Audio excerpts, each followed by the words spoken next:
Alright, so here I am back on this Pontiac that's had all the wiring issues. So we're getting a fuel tank pressure sensor code that it's not good data coming from the fuel tank pressure sensor, that the data is irrelevant or mismatched. So let me get back to here to read the code. Oh crap. Okay, so go back here. And we'll go here and read fault codes, DTC display. And these are because I messed with these, the 5-volt ref and all that. It's because I messed with it. Control module communication bus off, that's passed. But this one right here, these three weren't here before I messed with it and just tested it. But I'm going to show you what I did. Fuel tank pressure sensor performance code. And so what I have coming off this fuel tank pressure sensor, let's see if I can find that one.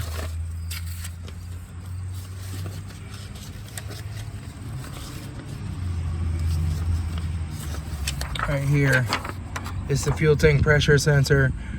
I have basically a gray, tan, and orange. And the gray, tan, and orange, I looked those up. They go.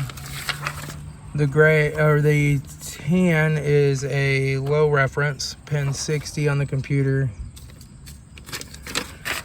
And the 5-volt ref is a gray. And the fuel tank sensor wiring is a dark green. 24. So now what I've had to do on this car, let me show you under here if I can, to bypass this connector, because we had intermittent connection issues with the old connector. So I went around that connector, cut it out, soldered these in, because I could not find another good connector at the junkyard. You can still take the fuel tank out, you just have to unhook the wiring from the top of the fuel tank. You can't unplug that connector. But so basically what I did is I found my tan, gray, and dark green, and so I'll show you the first test I did here first, which was to test the 5-volt ref. So we'll go ahead and hook our back probes up into this and test the 5-volt ref. Okay, so now my 5-volt ref comes to the gray wire. And so there's going to be a gray one up here. And it's gray on this side as well. Let me pull these down so I can see the other side of them.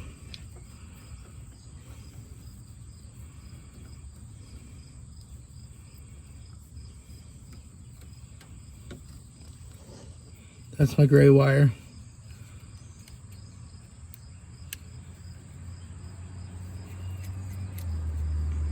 And then my tan wire, it's gonna be this one right here. Let's put another wire piercing probe on that one.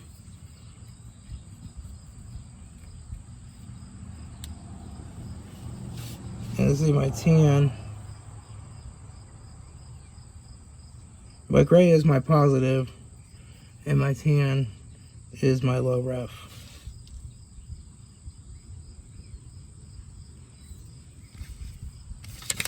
Look at the other sheet. Yeah, the tan's the low ref. So I got that red and black on there backwards. But we'll go ahead and hook this into our meter. We'll just cross out the red and the black so the positive and negative stay right. All right.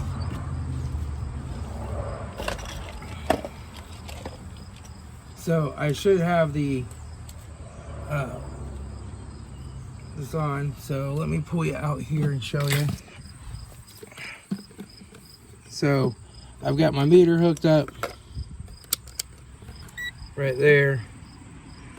I've got this going to the test light. It should light the test light dimly. It does. 4.81 volts. So that's our 5-volt ref signal. That's perfectly good.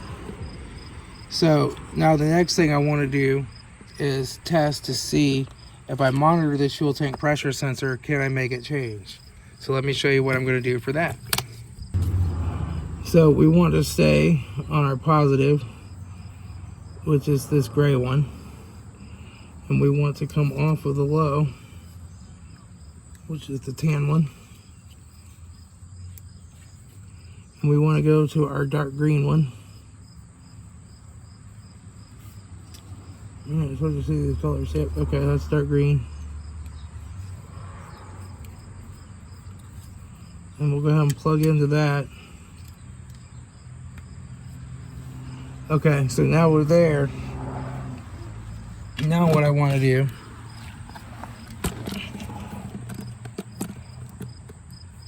is get my scan tool out.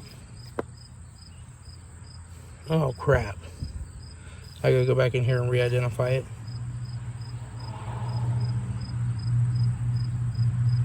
I'm seeing 3.3 volts there, but I haven't put anything through it yet with the test light.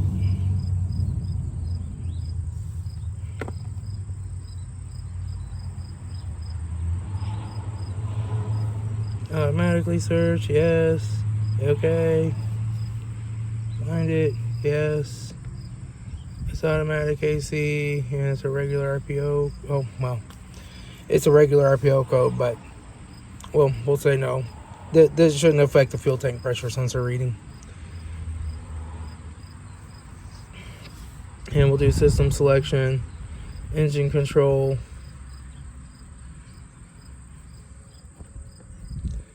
and we'll do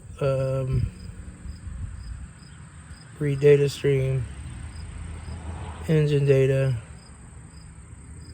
and there should be fuel tank pressure sensor right there. We'll say okay.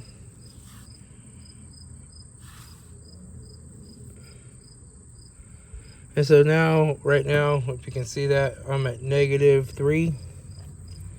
So we'll just go ahead and touch this to the test light, and we see that change. Let's see if you can, that's like 20 something, take that off, -4, take that on,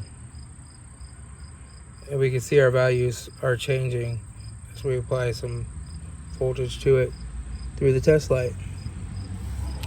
So we know that that wire is good, but I'm still not getting a good reading off the fuel tank pressure sensor. So we either have the wiring going up to the tank is bad.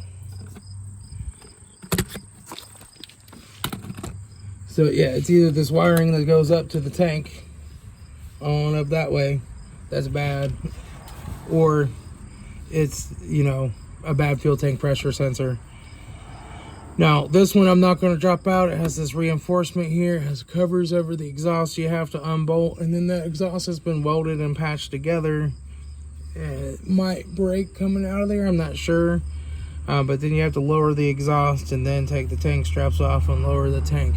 It has these bars in here because it's a convertible, and that strengthens the frame. So I'm gonna have to talk to my friend who has a lift, works at a shop, and see what he'd charge. Take the tank out of it, let me measure it, check the wiring, and then put a new fuel tank pressure sensor in it. It's just not going to be cheap, unfortunately. Fortunately, GM doesn't do a little cover where you can get to the fuel pump and the fuel tank pressure sensor. The fuel tank pressure sensor lives right on top of the fuel pump. This is actually the first bad fuel tank pressure sensor I've seen in a GM. So, I mean, I've worked on a lot of them. But it's definitely not in the wiring. I wanted to make sure that it wasn't in the wiring come back to here. And it was intermittent at first. It would work and I would get good readings off of it, and then the check engine light come on and it quit working. But right now I'm not getting any reading from it, or appropriate reading from it, and I am tied into the wiring, and I know the wiring's good, and I'm still not getting a good reading from it. So we got a bad fuel tank pressure sensor, I think, or a problem in the wiring going from here up to it, which I would normally say that's not very likely, but this car has been a wiring nightmare.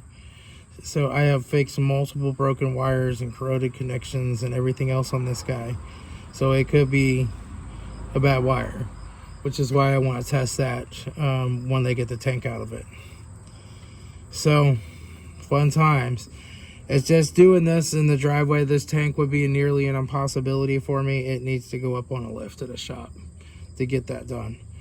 It's just going to take what would be an all-day fighting, crazy job and turn it into an hour-long process probably. So, yep, that's what we're doing. All right, I'll be back. I'm going to get this sealed up with nail polish where I pierced the wires and put some wire loom around it and tape it back up. All right, so I got that all taped up and it's just held up here with a zip tie. It's all out of the way.